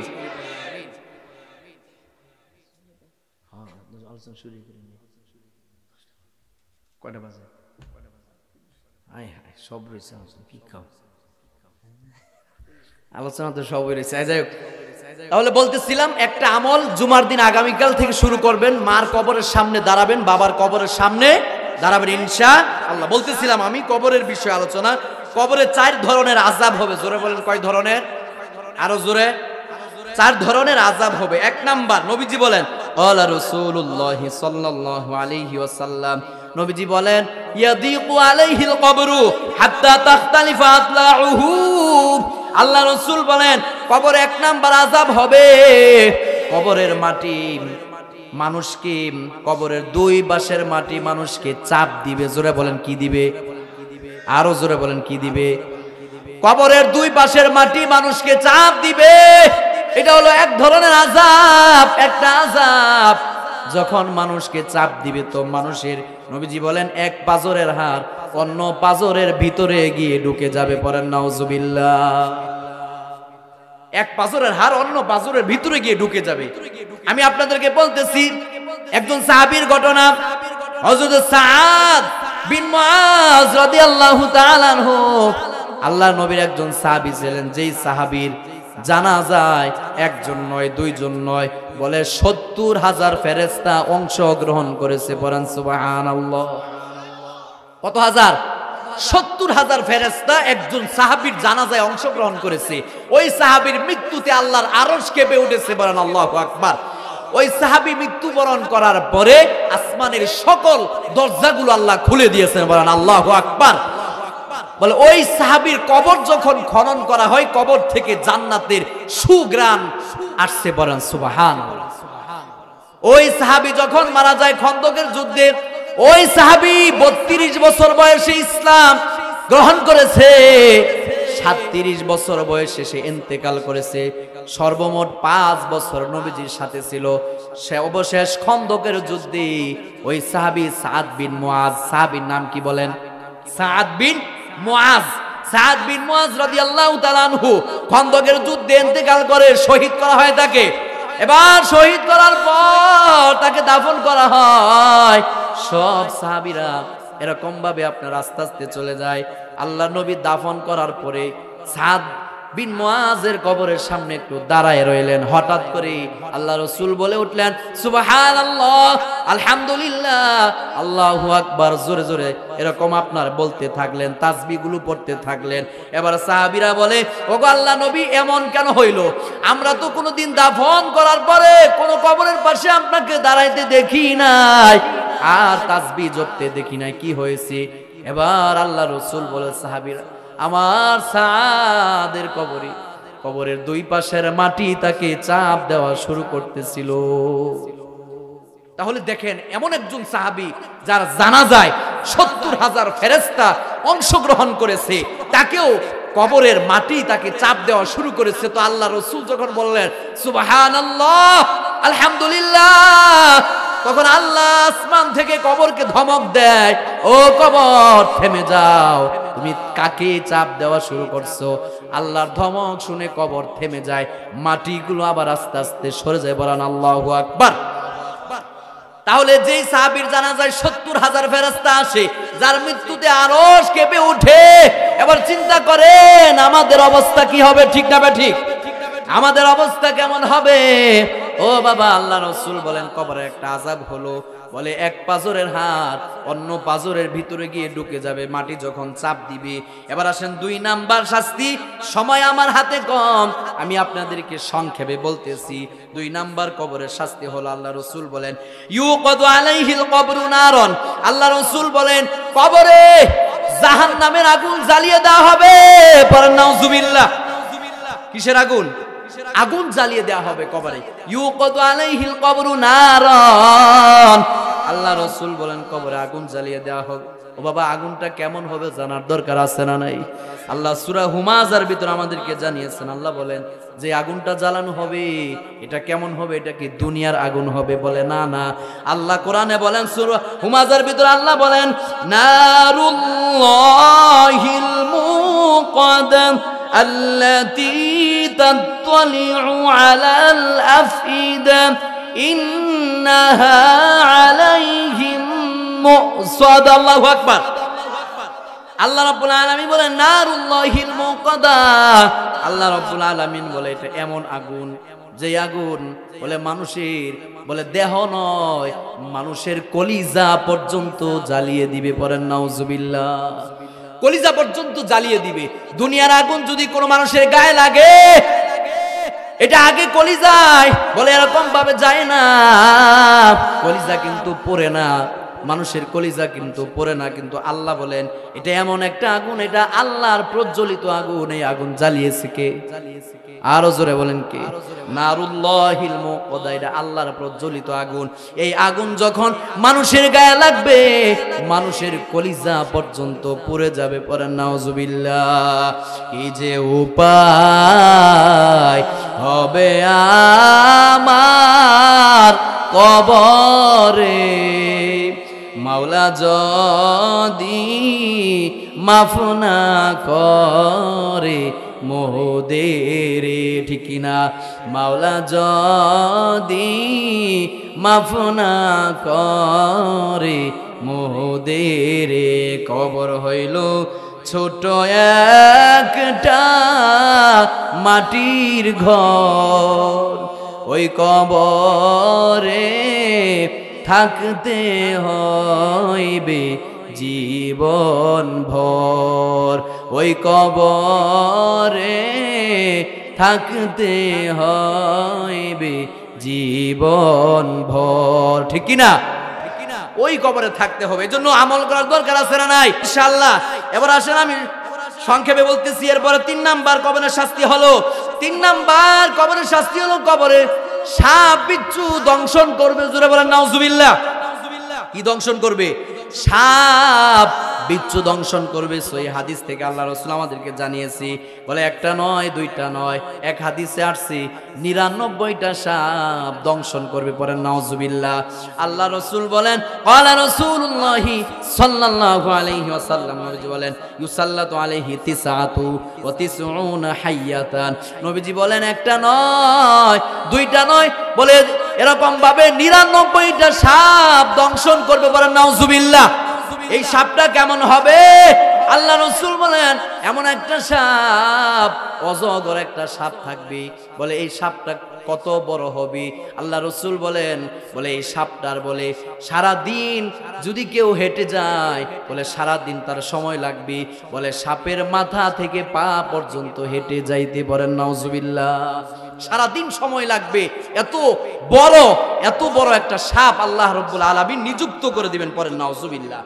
এরপরে এই সাপ এরকম ভাবে ওই লোকের সাথে কথা বলবে, এরকম ভাবে ওই তার নখগুলো হবে লোহার, পরেন নাউজুবিল্লাহ। কিসের? আইনাহু মিন আসফার, চোখগুলা হবে আগুনের, নখগুলা হবে লোহার। এরপর আল্লাহ রাসূল বলেন ওই এরকম ভাবে সাপটা ওই মাইয়েতের সাথে কথা বলবে। কি বলবে? সে বলবে ইউকাল্লিমুল মাইতা, সে বলবে, কথা বলবে, আমার রব আনাজরিবাকা, আমার অনি রব্বি, আমার রব আমাকে নির্দেশ দিয়েছে তোকে দংশন করার জন্য। যখন ওই সাপ আপনাকে একবার দংশন করবে, হাদিস প্রমাণ করে 70 গজ মাটির নিচে মানুষটা চলে যাবে, পড়েন নাউজুবিল্লাহ। কয় গজ? 70 গজ মাটির নিচে চলে যাবে। এরপর আবার তাকে উঠানো হবে, আবার তাকে এরকম আপনার দংশন করা হবে, কিয়ামত পর্যন্ত তার এই আযাব চলতেই থাকবে, পড়েন নাউজুবিল্লাহ। তাহলে আমল করার দরকার আছে না নাই? জোরে বলেন আছে না নাই? যদি কবরের আযাব থেকে কেউ রক্ষা পেতে চায়, আমলের কোনো বিকল্প নাই। এজন্য আমরা আমল করব তো ইনশাআল্লাহ। কি যে উপায় হবে আমার কবরে, মাওলা যদি মাফ না করে মোদের, ঠিক কিনা? আল্লাহ যদি মাফ না করে কোনো উপায় নাই। সাপে কাটবে, গরু মারবে, হাই রে হাই, আগুন জ্বালায়া দিবে কলিজায়, আগুন জ্বালায়া দিবে কলিজায়। সইতে পারবেন বাবা? সইতে পারবেন যে আগুন দেয়া হবে? এই আগুন তো বলে 69 ভাগ আগুন আল্লাহ রেখে দিয়েছেন, যেটা কবরে জ্বালাইবেন, পরে নাউজুবিল্লাহ। 1 ভাগ আগুন, যে আগুন 1 ভাগ দুনিয়ার আগুনটা হচ্ছে জাহান্নামের, কবরের 1 ভাগ আগুন, আর 69 ভাগ আগুন বলে আল্লাহ রাব্বুল আলামিন কবরে বেঈমান, নাফরমান, বেনামাজির জন্য রেখে দিয়েছেন। কবরে রাখার পরে ওই 69 ভাগ আর এই 1 ভাগ মিলে 70 ভাগ আগুন আল্লাহ কবরে জ্বালিয়ে দিবে, পরে নাউজুবিল্লাহ। তাহলে আমল করা দরকার আছে না নাই? এবার আসেন 4 নাম্বার শাস্তি। আল্লাহ রাসূল বলেন অন্ধ বধির একজন ফেরেশতা নিযুক্ত করে দেওয়া হবে। ওই ফেরেশতা আমাকে আপনাকে এরকম ভাবে আঘাত করবে। আল্লাহ রাসূল বলেন আবু কামুমাহু মিরজাব্বাতুন মিন হাদিদিন, তার হাতে থাকবে লোহার একটা হাতুড়ি। কি থাকবে? লোহার হাতুড়ি থাকবে। অন্ধ, চোখে দেখে না, কানে শোনে না, কারণ আপনি যদি চিৎকার করেন আপনার চিৎকার কিন্তু সে শুনবে। আপনার চিৎকার শুধুমাত্র মানুষ আর ইনসান ছাড়া, জিন ইনসান ছাড়া, মানুষ আর জিন ছাড়া পৃথিবীর সমস্ত প্রাণীরা কবরের আযাবের আওয়াজ শুনতে পায়, ঠিক কিনা? কবরের আওয়াজ শুনতে পায়। এজন্য আল্লাহ রাসূল বলেন 4 নাম্বার অন্ধ বধির, বলে এরকম ভাবে একজন ফেরেশতা নিযুক্ত করে দেওয়া হবে, তার হাতে থাকবে এরকম লোহার হাতুড়ি। সে যখন আপনাকে আঘাত করবে, বলে এরকম ভাবে আঘাত করার পর আপনাকে আবার আঘাত করা হবে, কিয়ামত পর্যন্ত আঘাত করতে থাকবে, পরের নাউজুবিল্লাহ। তাহলে এই আযাব সহ্য করা যাবে না, ঠিক না বে ঠিক? এই আযাব সহ্য করা যাবে? এই আযাব সহ্য করা যাবে না। এবার আসেন 2 কারণে কবরে আযাব বেশি হয়। কয় কারণে? সংক্ষেপে তাড়াতাড়ি বলতেছি, শুনেন। 2 কারণে। কয় কারণে?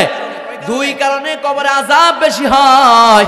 আল্লাহ রাসূল বলেন 1 নাম্বার কারণ হলো হাদিস। আল্লাহ রাসূল বলেন ক্বালা রাসূলুল্লাহি সাল্লাল্লাহু আলাইহি ওয়াসাল্লাম, নাসাই শরীফের হাদিস, হাদিস নাম্বার 2069। আল্লাহ রাসূল একবার বলে 2টা কবরের পাশ দিয়ে যাইতেছিলেন, যাওয়ার পরে হঠাৎ করে আল্লাহ রাসূল দেখেন, শুনতে পান বলে ওই দুই কবরে আযাব হইতেছি। এবার সাহাবীদেরকে বলে, ও সাহাবীরা একটু দাঁড়াও, এই যে দুইটা কবর, এই দুই কবরে আযাব হইতেছে, ও সাহাবীরা জানোনি কেন আযাব হইতেছে? এবার সাহাবীরা বলে, ও আল্লাহর নবী আমরা তো জানি না। এবার আল্লাহ রাসূল বলেন, বড় কোনো অপরাধ নয়, বড় কোনো গুনাহ নয়, বড় কোনো পাপ নয়, বলে ছোট ছোট গুনাহ, ছোট ছোট অপরাধ। এবার আল্লাহ রাসূল বলেন, ও সাহাবীরা একটা অপরাধ হলো বলে পেশাব করি, বলে ঢিলা কলুপ ব্যবহার না করা, অর্থাৎ অপবিত্র অবস্থায় থাকা, ঠিক কিনা? নবীজি বলেন এক ব্যক্তির কবর আযাব হচ্ছে, সে দুনিয়ার জমিনে অপবিত্র ছিল। কি ছিল? জোরে বলেন না বাবা, কি ছিল? খুব গুরুত্বপূর্ণ কথা কিন্তু। দুই কারণে কবরে আযাব হয়, মানে থাকবে কয় কারণে? দুই কারণে কবরে সবচেয়ে বেশি আযাব হয়। আপনার কবরে যদি আযাব বেশি হয় দুই কারণে হবে। এক নাম্বার কারণ অপবিত্র থাকার কারণে। নবীজি বলেন, ও সাহাবীরা এই দুই ব্যক্তির এক ব্যক্তি অপবিত্র ছিল, যার কারণে তার কবরে আযাব হইতেছে। দুই নাম্বার আরেক ব্যক্তি চগলখুরি করত। জোরে বলেন কি করত? চগলখুরি করত। বলে এই দুই কারণে দুই ব্যক্তির কবরে আযাব হচ্ছে। এবার আল্লাহ রাসূল বলেন, ও সাহাবীরা একটা খেজুরের ডাল আনো। খেজুরের ডাল আনার পরে দুইটা অংশ করলেন। বলে এক অংশ, বলে এক কবরের মধ্যে আরেক অংশ, আরেক কবরের মধ্যে, দুই কবরে দুইটা অংশ গেড়ে দিলেন। বলে এবার সাহাবীরা বলেন, ও আল্লাহর নবী এটা কি হবে? বলে শুকানোর আগ পর্যন্ত তাদের কবরের আযাব বলে কমিয়ে দিবে একজন, তিনি কে? হালকা করে দিবে একজন, তিনি কে? আল্লাহ। তাহলে এই দুইটা অপরাধ আল্লাহ রাসূল বলেন, এরে আমার উম্মতের দল, আমি নবী বলে গেলাম অপবিত্র তোমরা থাকবে না। যদি অপবিত্র থাকো তাহলে তোমাদের কবরের মধ্যেও আযাব হবে, ঠিক না বেঠিক? তাহলে আমরা সব সময় পবিত্র থাকবো ইনশাআল্লাহ। পবিত্র মানে কি? আপনি পেশাব করছেন, ঢিলা কোনো কিচ্ছু নাই। বেশিরভাগ দেখা যায় যুব সমাজকে, ঠিক না বেঠিক? যুব সমাজ, ও যুবক ভাইয়েরা, ও কলিজার টুকরা সূর্য সন্তান যুবক ভাইয়েরা যেখানেই আছো, তুমি যে পেশাব করে পানি লও না, ঢিলা কুলুপ ব্যবহার করো না। আল্লাহ রাসূল কিন্তু বলেছেন যারা পেশাব করে পানি না লবে, পানি ঢিলা কুলুপ যারা ব্যবহার না করবে তাদের কবরে আযাব হবে, ঠিক না বেঠিক? এজন্য আমরা যখনই পেশাব করব, আমরা যখনই এরকম আপনার ইস্তিনজা করব, তখন আমরা এরকম ঢিলা কুলুপ পানি ব্যবহার করব, করবো তো ইনশাআল্লাহ। অপবিত্র থাকবেন না। আপনার কি বলে লঙ্গি যেন অপবিত্র না থাকে, আপনার প্যান্ট যেন অপবিত্র না থাকে, ঠিক না ঠিক? সবসময় টিস্যু রাখবেন সাথে। কি রাখবেন? টিস্যু সাথে রাখবেন। যদি এই আমল কি করতে পারেন, আপনার কবরে আল্লাহ রাসূল বলেন তার কবরে আযাব হবে না। এজন্য আমি বলতেছিলাম এক নাম্বার অপবিত্র থাকা যাবে, সবসময় পবিত্র থাকবে ইনশাআল্লাহ। আর একটা হচ্ছে চুগলখুরি করা যাবে না। কি করা যাবে না? চুগলখুরি করা যাবে না ইনশাআল্লাহ। আল্লাহ রাব্বুল আলামিন আমাদেরকে দুইটা আমলের উপর বেশি পরিমাণে আমল করার তৌফিক দান করে সকলে বলি আমিন। এবার আসেন, 7 প্রকার মানুষ এমন আছে যাদের কবরে কোনো আযাব হবে। 7 প্রকার। কত প্রকার? জোরে বলেন। এক নাম্বার আমি সংক্ষেপে বলতেছি, যারা ইসলামী রাষ্ট্রের সীমান্ত যারা পাহারা দেয়, যে সমস্ত ব্যক্তিরা সীমান্ত পাহারাদার ব্যক্তিদের কবরে আযাব হবে। যারা ইসলামী রাষ্ট্রের সীমান্ত পাহারাদার তাদের কবরে কোনো আযাব হবে না। নবীজির হাদিস সময় থাকলে আমি আপনাদেরকে শোনাইতাম। 2 নাম্বার শহীদ ব্যক্তি, যারা আল্লাহর রাস্তায় শহীদ হয়, যারা আল্লাহর রাস্তায় শহীদ হয় তাদের কবরে কোনো আযাব হবে। জোরে বলেন, তাদের কবরে কোনো আযাব হবে। যারা আল্লাহর রাস্তায় শহীদ হবে, যারা দেশের জন্য, ইসলামের জন্য, কোরআনের জন্য রক্ত দিবে, জীবন দিবে, তাদের কবরে আযাব হবে। জোরে বলেন হবে। সুতরাং আগামী দিনে আপনারা দেখতে পাচ্ছেন বিগত 16 বছর যেই জালিম সরকার ক্ষমতার মস্তদে ছিল, আজকে বাংলাদেশে ষড়যন্ত্র করতেছে। বিশ্ব ইজতেমায় গতকালকে রাতে 1 জন নয়, 2 জন নয়, 4 জন মানুষকে হত্যা করা হয়েছে, ঠিক না বেঠিক? জোরে বলেন ঠিক না বেঠিক? সাতপন্থী যেই উগ্র সংগঠন, যেই তাবলিগ গ্রুপ, তাবলিগের নাম দিয়ে যারা মানুষ জবাই করে, যারা মানুষ হত্যা করে, তাদেরকে এই জমিনে, এই দেশে, এদেশের মুসলমান দেখতে চায় না, ঠিক না বেঠিক? জোরে বলেন।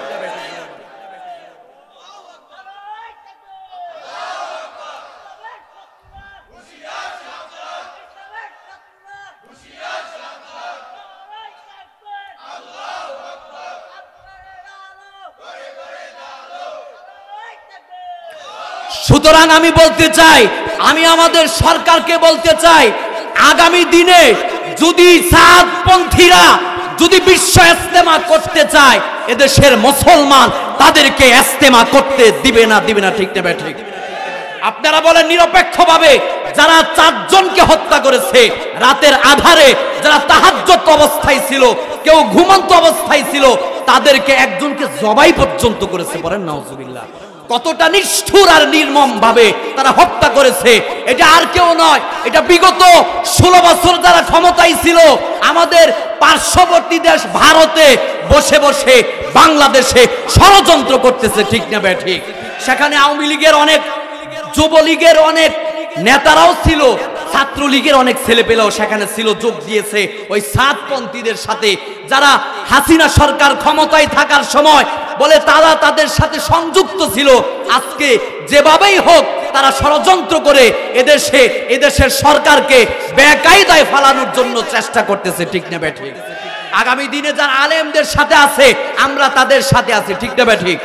যারা আলেমদের সাথে থাকবে, আপনারা মনে রাখবেন, আমার আগের বক্তা বলেছেন, আমি ওইদিকে যাচ্ছি না, তাদের যে আমির সাদ ভারতের, কোন জায়গার ভারতের, সে ফতোয়া দিয়েছে কেউ যদি ইমামতি করে যে টাকাটা ইমাম সাহেবকে আপনারা দেন, বলে ইমামতির টাকা নেওয়া আর ব্যবসাগিরি করে টাকা নেওয়া এই দুইটা এক জিনিস। পড়েন নাউজুবিল্লাহ।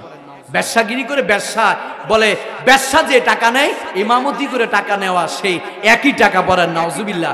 এরপরে বলেছে অর্থ না বুঝে যদি কেউ কোরআন পড়ে তার নামাজ হবে না। পড়েন নাউজুবিল্লাহ। এই ধরনের বলে আপনার ফতুয়া দিয়ে এই দেশের মধ্যে বিশৃঙ্খলা সৃষ্টি করতেছে, ঠিক না ঠিক? সুতরাং এই সাদপন্থীরা বলে তারা যদি এই দেশে থাকতে চায়, তাবলীগের কাজ করতে চায়, আলেম ওলামাদের সাথে থাকতে হবে, কাজ করতে হবে, ঠিক না ঠিক? সুতরাং তাবলীগকে মাইনাস, আলেমদেরকে মাইনাস করে, কোরআন ওয়ালাদেরকে মাইনাস করে এদেশের জাতির মাতার মুকুট, জাতির শ্রেষ্ঠ সন্তান আলেমদেরকে মাইনাস করে এই জমিনে এই দেশে কেউ তাবলীগের কাজ করতে পারবে না, ঠিক না ঠিক? জোরে বলেন। কারণ এই তাবলীগের সূচনা করেছে একজন আলেম, ঠিক না ঠিক? ইলিয়াস রহমাতুল্লাহ আলাইহি একজন আলেম ছিলেন, উনি হাফেজে কোরআন ছিলেন, উনি দাওরা হাদিস পাশ করেছেন, উনি মুফতি ছিলেন, উনি তাবলীগের কাজ সূচনা করেছেন। সুতরাং তাবলীগের কাজ করতে হলে আলেমদেরকে সামনে রাখতে হবে, আলেমদের কাছ থেকে পরামর্শ নিয়ে তাবলীগের কাজ করতে হবে, ঠিক না ঠিক? যদি আপনাদের গ্রামে কোনো সাদপন্থীর কোনো গ্রুপ আসে, এই সংগঠনকে আপনারা মসজিদে ঢুকতে দিবেন না। কারণ যারা মানুষ জবাই করে, যারা মানুষ হত্যা করে, যারা মানুষ খুন করার পরেও তারা অনুতপ্ত হয় না, দুঃখ প্রকাশ করে না, তারা আবারও ইস্তেমা করার জন্য আজকে সাংবাদিক সম্মেলন করেছে। সুতরাং আমরা ধৈর্যের পরিচয় দিতেছি, তোমরা মুসলমান, আমরা ধৈর্যের পরিচয় দিতেছি, কিন্তু আমাদের ধৈর্যের ভাত যদি ভেঙে যায়, আমাদের পিঠ যদি দেয়ালে ঠেকে যায়, তখন কিন্তু আমরা কাউকে ছাড় দিয়ে কথা বলবো না। সুতরাং আগামী দিনের পৃথিবী হবে ইসলামের পৃথিবী, ঠিক কিনা জোরে বলেন? আগামী দিনের পৃথিবী হবে কোরআনের পৃথিবী, ঠিক না ঠিক? আগামী দিনের দেশ হবে ইসলামের দেশ, ঠিক না ঠিক? আগামী দিনের দেশ হবে কোরআনের দেশ, ঠিক না ঠিক? আগামী দিনের দেশ হবে আলেম ওলামাদের দেশ, ঠিক না ঠিক? সুতরাং আমরা দেখেছি বিগত 16 বছর যারা ক্ষমতায় ছিল, এই দেশের মানুষ কিন্তু শান্তিতে ছিল, যারা বলেন ছিল না। সুতরাং 16 বছর ক্ষমতায় থাকার জোর করে যারা ক্ষমতায় ছিল, আপনার কোরআন বিরোধী আইন যারা পাশ করেছে, একজন টাকলু মুরাদ সে বলেছে রাষ্ট্র ধর্ম ইসলাম থাকবে, যারা বলেন রাষ্ট্র ধর্ম ইসলাম থাকবে, এই ধরনের কথা সে উচ্চারণ করেছে। যেই এমপি মন্ত্রীরা ইসলামের বিরুদ্ধে গিয়েছে, যারা ইসলামের বিরুদ্ধে আইন পাশ করেছে, তাদেরকে এই দেশের মানুষ আর ক্ষমতার মস্তদে দেখতে চায় না, ঠিক না ঠিক? সুতরাং আগামী দিনে আমরা কোরআনের সাথে আছে না নাই? বলেন ইসলামের সাথে আমরা আছি না নাই? থাকবো তো ইনশাআল্লাহ। যদি ইসলামের জন্য, কোরআনের জন্য জীবন দিতে হয়, রক্ত দিতে হয়, তৈয়ার আছি তো ইনশাআল্লাহ। নারে তাকবীর, নারে তাকবীর। ইসলামের শত্রুরা, তাবলীগের শত্রুরা, নারে তাকবীর। আল্লাহ রাব্বুল আলামিন আমাকে আপনাকে আমাদের সবাইকে ইসলামের জন্য কোরআনের জন্য কবুল করুন, সকলেই পড়ি আমিন। ওয়া আখিরু দাওয়ানা আলহামদুলিল্লাহি রাব্বিল আলামিন। হযরত চলে আসছেন, আমি আলোচনা শেষ করে দিতেছি। আমি আপনাদেরকে বলতেছিলাম যে কবরের আযাব থেকে যদি কেউ মুক্তি পেতে চায়, একটা হাদিস নবীজি বলেন বেশি পরিমাণে জিকির করতে হবে। কি করতে হবে? জোরে বলেন। জিকির করতে হবে। 2 নাম্বার নামাজ পড়তে হবে। কি পড়তে হবে? নামাজ। 3 নাম্বার হচ্ছে আপনার কোরআন তেলাওয়াত করতে হবে। রাজি আছেন সবাই ইনশাআল্লাহ? কোরআন তেলাওয়াত করতে হবে। এরপরে আরেকটা সূরা আছে, সূরা মুলক, এটা আমরা প্রতিদিন তেলাওয়াত করব ইনশাআল্লাহ। আল্লাহ রাব্বুল আলামিন আমাকে আপনাকে আমাদের সবাইকে আমল করার তৌফিক দান করুন, সকলেই পড়ি আমিন। ওয়া আখিরু দাওয়ানা আলহামদুলিল্লাহি রাব্বিল আলামিন। আসসালামু আলাইকুম ওয়া রাহমাতুল্লাহি ওয়া বারাকাতুহু।